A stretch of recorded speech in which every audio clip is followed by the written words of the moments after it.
श्रीमन्महागणाधिपतये नमः। सदानिवृक्षस्य मूलादिवासात् सुधाश्रावणं तिक्तमप्यप्रियन्तं तरुं कल्पवृक्षादिकं साधयन्तं नमामीश्वरं सद्गुरुं साईनाथं। సాయినాథ పరబ్రహ్మణే నమః. విశ్వకర్మ పరబ్రహ్మణే నమః. ప్రతి ఒక్కరికి ప్రస్తుత కాలంలో ఎన్నో రకాలుగా జీవితంలో అభివృద్ధి చెందాలని ప్రయత్నం చేస్తున్న ప్రతి ఒక్కరికి కూడా ఒక ఆశ అనేది జ్యోతిష్ శాస్త్రాన్ని ఆధారం చేసుకొని వారి వారి పేర్లను బట్టి రాసుల ప్రకారం కొన్ని జాతకరీత్యా పరిశీలనలో తెలుసుకొని ఆచరించి ఎంతోమంది సక్సెస్ అయ్యి అద్భుతాలు సృష్టించిన వాళ్ళు ఉన్నారు. కొందరు జాతకంలో ఎదుర్కొంటున్న సమస్యలకు ఇబ్బంది పడుతున్న వారు ఉన్నారు. అటువంటి సందర్భంలో ప్రత్యేకంగా మనకు అమావాస్య పౌర్ణమి ప్రతి 15 రోజులకు ఎలా అయితే వస్తుందో అదేవిధంగా ఇదే 2025 సంవత్సరము సెప్టెంబర్ మాసంలో 21, 22 తారీఖుల్లో కేతుగ్రస్త పాక్షిక సూర్యగ్రహణం ఏర్పడుతుంది. గురువుగారు ఇన్నాళ్ళు రాసుల ప్రకారం చెప్తున్నారు కదా, ప్రత్యేకంగా ఈ యొక్క గ్రహణం గురించి చెప్పడంలో మీ యొక్క ఆంతర్యం ఏమిటి అని మీకు సందేహం కలగవచ్చు. తప్పకుండా తెలియజేస్తాను. మనము ప్రతి ఒక్కరం కూడా జీవితంలో సక్సెస్ అవ్వడానికి చేసే ప్రయత్నాలలో కొత్త కొత్త అంశాల కోసం తెలుసుకునే ప్రయత్నం చేస్తూ ఉంటాం. ఇప్పుడున్న పరిస్థితుల్లో ఎన్నో రకాలుగా సక్సెస్ అవ్వడానికి ప్రయత్నం చేస్తూ విఫలమవుతున్న కొందరికి ఈ యొక్క గ్రహణము ఎంతో ఉన్నతమైన అవకాశాలను కల్పించడానికి అవకాశం ఉంది. కొందరి జీవితాల్లో సామాన్యమైన ఫలితాలను ఇస్తుంది. కొందరి జీవితాల్లో ఇబ్బందికరమైన పరిస్థితులను ముందుగా తెలుసుకొని జాగ్రత్త పడడానికి అవకాశం ఉంది. ప్రత్యేకంగా ఈ యొక్క గ్రహణం గురించి మనం చర్చించుకునే అంశంలో సూర్యుడు చంద్రుడు సంయోగ కాలంలో మనకు ఈ యొక్క అమావాస్య అనేది ఏర్పడుతుంది. ఆ అమావాస్య ఏర్పడే సందర్భంలో రాహుగ్రహం కానీ కేతుగ్రహంతో దగ్గరగా సంచరిస్తున్నప్పుడు ఆయా గ్రహాల సంయోగంలో ఈ యొక్క గ్రహణం ఏర్పడుతుంది. ప్రస్తుత కాలంలో కన్యా రాశిలో ఈ యొక్క గ్రహణం ఏర్పడుతుంది. కేతువు దగ్గరగా ఉండడం వల్ల కేతుగ్రస్త పాక్షిక సూర్యగ్రహణంగా దీన్ని తెలియజేయడం జరుగుతుంది. ఇందులో మనం జరగబోయే మార్పుల గురించి తెలుసుకుందాం. ముందు ఉదాహరణకు 1918లో స్పానిష్ ఫ్లూ అని సెప్టెంబర్లో వచ్చిన గ్రహణం వల్ల కోట్లాది మంది జనం కాలం చేయడం మనం చరిత్రలో తిరగేస్తే తెలుసుకోవచ్చు. అదేవిధంగా 1962లో చైనా యుద్ధం జరిగింది.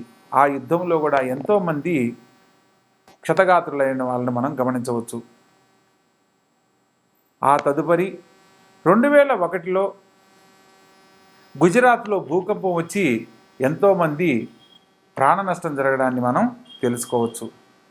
2009లో సంపూర్ణ సూర్యగ్రహణం ఏర్పడింది. ఆ సందర్భంలో ఎంతోమంది ఆర్థిక సంక్షోభంతో విలవెల్లాడుతూ ఇబ్బందులు పడిన వాళ్ళని మనం గమనించవచ్చు. అదేవిధంగా ప్రతి ఒక్క గ్రహణానికి ఒక సూచన రూపంలో మనకు తెలియజేస్తూ ఎన్నో రకాల అంశాలను తెలుసుకొని పరిహారాల రూపంలో మనం ఆచరించే విధానాలను బట్టి గొప్ప జీవితాన్ని పొందే అవకాశం ఉంది. కాబట్టి భగవంతుడు మనకిచ్చిన అవకాశాన్ని ఉపయోగించుకుంటూ ఈ యొక్క గ్రహణం గురించి ప్రతి ఒక్క రాశుల వారు వివరంగా తెలుసుకోండి. ఏదైతే గొప్ప జీవితం ఉన్నవాళ్ళు కానీ లేదా జాతకరీత్యా కొన్ని ఇబ్బందులు ఎదుర్కొనబోతున్న వారికి సంబంధించిన విషయాల గురించి కానీ తెలుసుకొని పరిహారాల రూపంలో ఏం చేయాలో తెలుసుకొని ఆచరించిన ప్రతి ఒక్కరూ కూడా యోగ జాతకులే. ప్రతి ఒక్కరికి ఒక అద్భుతమైన అవకాశాన్ని తెలియజేస్తూ ఈ యొక్క వీడియో చేయడం జరుగుతుంది. మీకు జాతకరీత్యా ఏదైనా సందేహం ఉన్నట్లయితే కింద స్క్రోల్ అవుతున్న నెంబర్కు కాల్ చేసి తెలుసుకునే ప్రయత్నం చేయండి. తప్పకుండా ప్రతి ఒక్క విషయాన్ని తెలియజేయడం జరుగుతుంది. ఇందులో భాగంగా ఈ యొక్క గ్రహణం ఏర్పడిన సమయంలో ప్రత్యేకంగా 4 రాసుల వారు మాత్రం అద్భుతమైన యోగ ఫలితాలు పొందబోతున్నారు. ప్రత్యేకంగా విశ్వభావ రాశుల్లో ఉన్నవాళ్ళు మిశ్రమ ఫలితాలు పొందబోతున్నారు. అదేవిధంగా కొన్ని 4 రాసుల వాళ్ళు కొంత ఇబ్బందులు ఎదుర్కొంటూ పరిహారాల ద్వారా ఉన్నతమైన జీవితాన్ని పొందే అనుకూలతను పొందబోతున్నారు. వాటి గురించి వివరంగా ఒక్కొక్క రాసుల వారీగా మనం ఇప్పుడు తెలుసుకునే ప్రయత్నం చేద్దాం. ముఖ్యంగా ఈ సంవత్సరం 2025 సెప్టెంబర్ 21, 22 తారీఖుల్లో ఏర్పడే పాక్షిక సూర్యగ్రహణం, కేతుగ్రస్త పాక్షిక సూర్యగ్రహణం గురించి తెలుసుకునే అంశంలో మన యొక్క భారతీయులకు ఈ యొక్క గ్రహణ దోషం వర్తిస్తుందా, గ్రహణ సూతకం వర్తిస్తుందా లేదా అన్న విషయాన్ని మనం తెలుసుకుందాం. ప్రత్యేకంగా మనకు సూర్యోదయ కాలంలో సూర్యగ్రహణం ఏర్పడితే మనకు భారతదేశంలో అది దోషంగా పరిగణ చేయడం జరుగుతుంది. కానీ ఇతర దేశాలలో అంటే న్యూజిలాండ్, పసిఫిక్ మహాసముద్రం ప్రాంతము, అంటార్కిటికా ప్రాంతము, ఈ సరిహద్దుల్లో ఈ యొక్క గ్రహణం ఏర్పడుతుంది. సూర్యోదయ కాలంలో అక్కడ ఏర్పడుతుంది అని అంటే మనకు రాత్రి కాలం అవుతుంది. కాబట్టి భారతీయులకు ఈ యొక్క సూర్యగ్రహణ దోషం అనేది ఏది వర్తించదు, అంటే గ్రహణ సూతకం అనేది వర్తించదు. కానీ సూతకం ఈ గ్రహణ దోషం వర్తించినప్పుడు మనం ఎందుకు దీని గురించి ఆలోచించాలి అని సందేహం కలగవచ్చు. కానీ గ్రహణం ఎక్కడ ఏర్పడినప్పటికీ కూడా గ్రహణ దోషాన్ని పోగొట్టుకునే దానికి చేసే పరిహారాల వల్ల గొప్ప జీవితాన్ని పొందడానికి అవకాశం ఉంది. అందులో ప్రత్యేకంగా సూర్యగ్రహ సంచారంలో ఈ యొక్క గ్రహణం ఏర్పడుతుంది. కాబట్టి రవి గ్రహానికి సంబంధించిన నక్షత్రాల వాళ్లకు, రాసుల వాళ్లకు కొంత ఇబ్బందికరమైన పరిస్థితులను ఎదుర్కొంటూ గొప్ప జీవితాన్ని పరిహారాల రూపంలో పొందడానికి అవకాశం ఉంటుంది. ఒక్కొక్క రాశుల వారిగా ఇప్పుడు వివరంగా తెలుసుకునే ప్రయత్నం చేద్దాం. ప్రత్యేకంగా ఉన్నతమైన జీవితాన్ని భవిష్యత్తు సంబంధించి ఎప్పటి నుంచో ప్రయత్నం చేస్తూ విఫలమవుతున్న వాళ్ళకి ఒక అద్భుతమైన అవకాశంగా ఈ యొక్క గ్రహణ సమయంలో 4 రాశుల వాళ్ళ గురించి మనం ఇప్పుడు చర్చించుకుందాం. అందులో ప్రధానంగా వృషభ రాశి, కర్కాటక రాశి, వృశ్చిక రాశి మరియు మకర రాశి. ఈ యొక్క రాశుల వాళ్లకు అద్భుతమైన యోగ ఫలితాలు పొందబోతున్నారు. ప్రత్యేకంగా ఈ రాశుల్లో పుట్టిన వారికి ఎప్పటి నుంచో ఆగిపోయిన పనులు మళ్ళా తిరిగి ప్రారంభం కాబోతున్నాయి. విదేశీయాన యోగంలో స్థిరపడాలనుకున్న వారికి నూతన అవకాశాలు రాబోతున్నాయి. కోర్టు ద్వారా పరిష్కారం కాని సమస్యలు పరిష్కరించబడుతున్నాయి. గొప్ప జీవితంలో స్థిరపడడానికి ఈ సందర్భంలో నూతన అవకాశాలకై వాళ్ళు వేచి ఉన్న ప్రతి ఒక్కరూ కూడా గొప్ప అవకాశాల ద్వారా ఉన్నతమైన జీవితాన్ని పొందేందుకు అవకాశం ఉంది. అదేవిధంగా మిశ్రమ ఫలితాలను కనుక మనం పరిశీలించినట్లయితే కన్యారాశిలో ఈ యొక్క గ్రహణం ఏర్పడుతుంది. కాబట్టి కన్యారాశి జాతకులు, అదేవిధంగా మిథున రాశి జాతకులు, అదేవిధంగా ధనస్సు మరియు మీనరాశుల వారికి మిశ్రమ ఫలితాలుగా గోచరిస్తున్నాయి. లగ్నంలో గ్రహణం ఏర్పడినప్పుడు కన్యారాశి వారికి, సప్తమ స్థానంలో మీనరాశి సంచరిస్తున్న వారికి మీనరాశి జాతకులకు, ప్రత్యేకంగా రాజ్యస్థానంలో మిథున రాశి జాతకులకు, చతుర్థంలో సంచరిస్తున్న ధనుసు రాశి జాతకులకు మిశ్రమ ఫలితాలుగా సూచన చేయడం జరుగుతుంది. అంటే పరిష్కారం కాని సమస్యలు పరిష్కరించబడము జరుగుతుంది, కానీ ఆలస్యంగా సక్సెస్ అవ్వడం జరుగుతుంది. జరగవు అనేది కాదు, వీరికి కొన్ని పరిహారాల ద్వారా ఉన్నతమైన జీవితాన్ని సకాలంలో పొందడానికి అవకాశం ఉంది అని. ఇక ప్రత్యేకంగా వ్యయస్థానం సూర్యుడికి సంబంధించిన సింహరాశి అవుతుంది. అందుకని సింహరాశి మరియు తులారాశి, అదేవిధంగా కుంభరాశి మరియు మేషరాశి జాతకులకు ఈ యొక్క గ్రహణ సూతకం సంబంధించిన కొన్ని పరిహారాల ద్వారా గొప్ప జీవితాన్ని పొందే అనుకూలత ఉంది. ముఖ్యంగా ఈ యొక్క గ్రహణ కాలము ఇతర దేశాలలో వ్యాప్తి చెందుతుంది. కాబట్టి ప్రత్యేకంగా ఆ ప్రాంతంలో సాయంత్రం 5:30 ప్రారంభ సమయముగాను, గ్రహణ సమయం 7:43 ఈ యొక్క గ్రహణం ముగింపు కాలం 9:54 రాత్రి సమయంగా తెలియజేయడం జరుగుతుంది. ఆయా ప్రాంతాలకు మన భారతీయ సాంప్రదాయానికి సంబంధించి అక్షాంశ రేఖాంశాలను కనుక పరిశీలించినట్లయితే మనకు ఆ సమయము రాత్రి 10:59 ప్రారంభకాలం గాను, 21వ తారీఖు రాత్రి 10:59 తర్వాత ఈ యొక్క గ్రహణ సమయము కరెక్ట్గా 22వ తారీఖు 1:13 సూర్యోదయ పూర్వకాలం గాను, తదుపరి 3:23 ముగింపు కాలంగా 22వ తారీఖు నాడు పూర్తవుతుంది. ఈ గ్రహణ సమయం మొత్తం 4:24 జరుగుతుంది. ప్రత్యేకంగా గ్రహణ సమయంలో కొన్ని అన్ని రాసుల వారు పాటించే విధి విధానాలను మనం తెలుసుకోవాలి. ముఖ్యంగా గ్రహణ సమయంలో ఎటువంటి తినుబండారాలు కానీ వంటలు కానీ చేయరాదు, వండిన పదార్థాలను భుజించరాదు. మన హిందూ సాంప్రదాయంలో ప్రత్యేకంగా గ్రహణ సమయానికి 9 గంటల ముందు నుంచి ఉపవాస నియమాలను పాటించాలనేది శాస్త్రసమ్మతం. కొందరు ఆరోగ్యరీత్యా ఇబ్బంది లేని వాళ్ళు గ్రహణ ప్రారంభ కాలం నుంచి గ్రహణం పూర్తయ్యేంత వరకు ఉపవాస నియమాలను ఆచరించాలి. ప్రత్యేకంగా ఈ సందర్భంలో దైవ సంబంధమైన కార్యక్రమాలు చేయడం వల్ల దైవ నామస్మరణ కానీ జపము కానీ, ప్రత్యేకంగా పితృదేవతలను ఆరాధిస్తూ చేసే దానానికి విశేషమైన ఫలితాలు కలుగుతాయి. గ్రహణ ప్రారంభ కాలంలో పట్టు విడుపు కాలాలను అంచనా వేసుకుని ఆ 4:30 గంటల సమయాన్ని ఎవరైతే భక్తితో వారి యొక్క కులదేవతా నామాన్ని కానీ, ప్రత్యేకంగా వారి యొక్క ఇష్టదైవ నామాన్ని కానీ, ఏదైనా మంత్రాన్ని ఉపదేశం తీసుకొని ఆ సమయంలో ఆచరించిన వారికి విశేషమైన ఫలితాలు కలుగుతాయి. పితృదేవతల ఆశీర్వాద ఫలం లభిస్తుంది. అదేవిధంగా ఈ యొక్క గ్రహణ సమయం పూర్తయిన తరువాత సూర్యోదయ కాలంలో పేదవారికి అన్న సంతర్పణ ఏర్పాటు చేసి పితృదేవతలను ఎవరైతే స్మరణ చేస్తారో వారికి అఖండ ఐశ్వర్య ప్రాప్తి కలుగుతుంది. అదేవిధంగా వంశపారంపర్య దోషాలు నివృత్తి చెందుతాయి.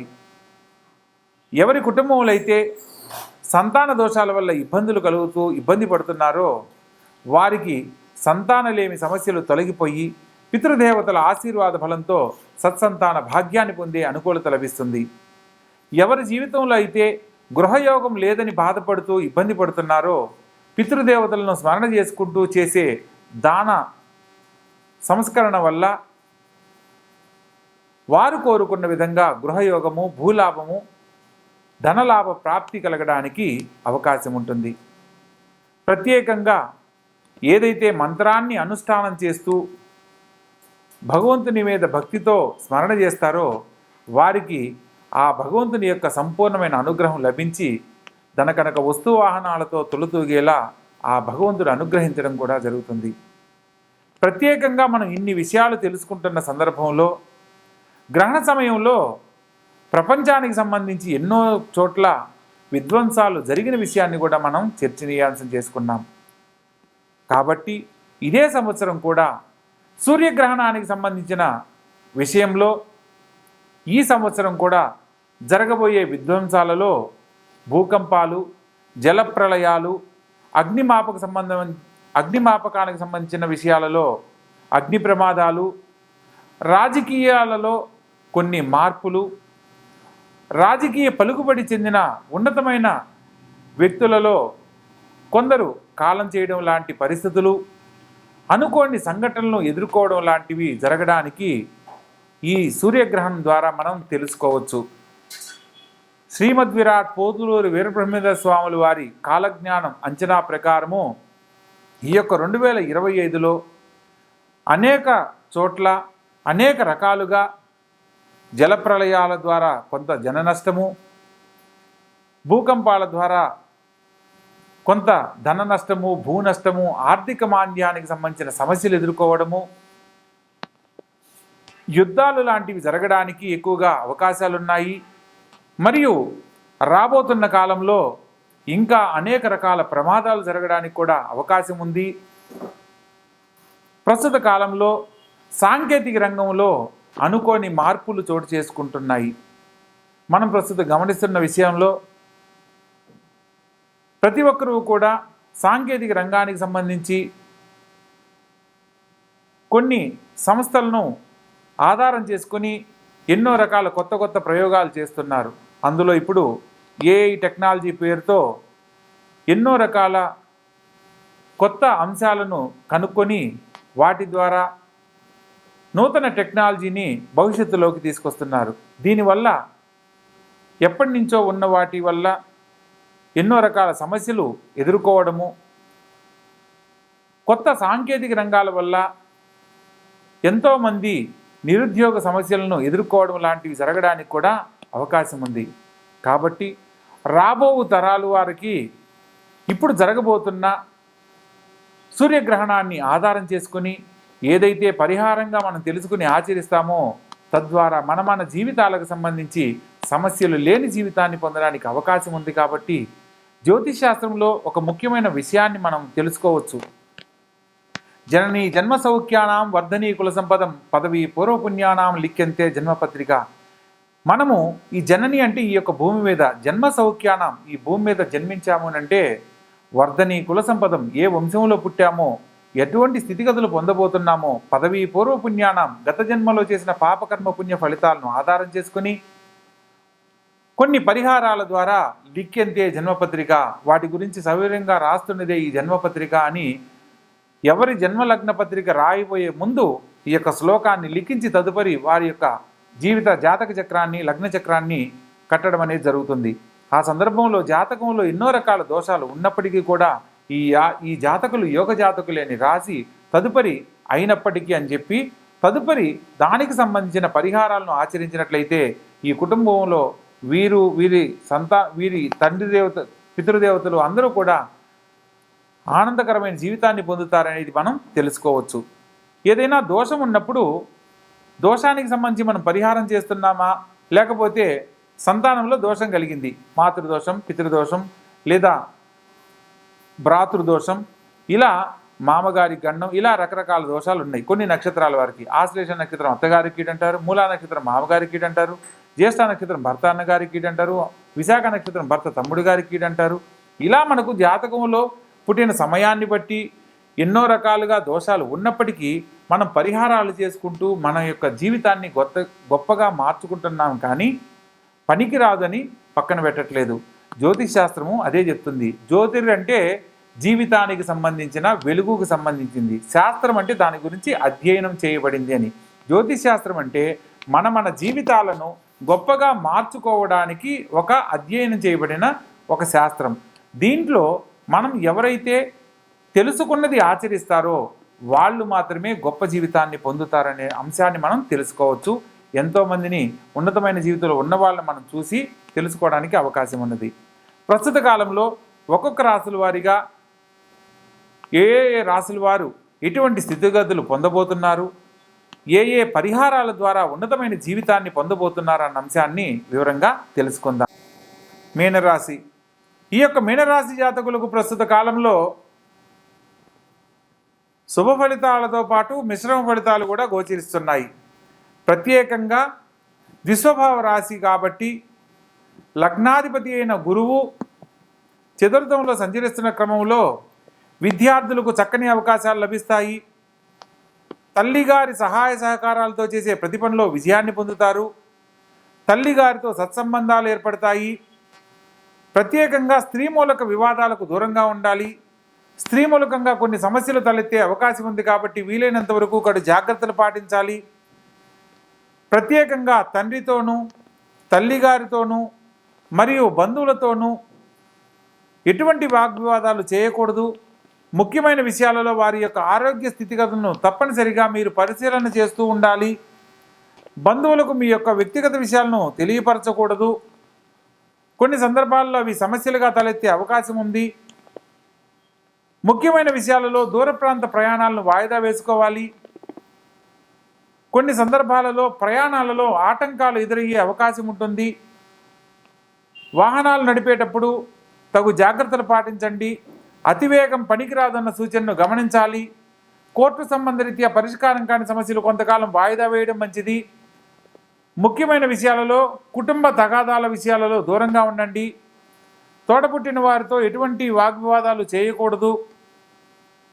ప్రత్యేకంగా స్థానచలనానికి సంబంధించిన కొన్ని పరిస్థితులు ఏర్పడినప్పటికీ దగ్గరలో ఉన్న ప్రయాణాలు మాత్రమే అనుకూలిస్తాయి. దూర ప్రయాణాలను వాయిదా వేయడం మంచిది అని సంగతి తెలుసుకొని నడుచుకోవాలి. రాజకీయ రంగంలో ఉన్నవారికి వ్యక్తుల యొక్క మనస్తత్వాలు తెలుసుకొని నడుచుకోవడం ఎంతో ఉత్తమం. ప్రస్తుతం మీరు ఎదుగుదలకు సంబంధించిన గొప్ప అవకాశాలు ఉన్నప్పటికీ కొందరు వ్యక్తుల ద్వారా మీ యొక్క పదవి యోగ్యతను కోల్పోయేలా చేసే వ్యక్తులు కొందరు మిమ్మల్ని ఇబ్బంది పెట్టే పరిస్థితుల్లో ఉంటారు. కాబట్టి వీలైనంత వరకు మీ యొక్క వ్యక్తిగత విషయాలను ఎవరికీ తెలియనీయపరచకండి.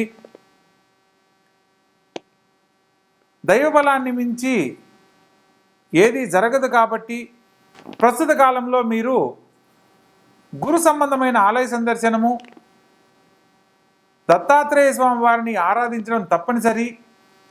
ఓం ద్రాం దత్తాత్రేయాయ నమః అనే మంత్రాన్ని ప్రతినిత్యము స్మరణ చేస్తూ ఉండాలి. గురువారం నాడు పేదవారికి అన్న సంతర్పణ మీ శక్తి మేరకు ఇద్దరికైనా ఏర్పాటు చేసి మనసులో ఉన్న సంకల్పాన్ని చెప్పుకున్నట్లయితే పెండింగ్లో ఉన్న పనులన్నీ సకాలంలో పూర్తవుతాయి. అనుకోని ఇబ్బందుల నుంచి బయటపడే మార్గము దొరుకుతుంది.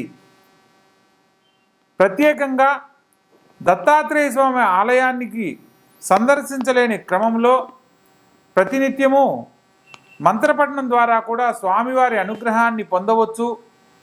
లేదా పేదవారికి అన్న సంతర్పణ ఏర్పాటు చేయడం వల్ల కూడా పొందవచ్చు అన్న సత్యాన్ని తెలుసుకోవాలి.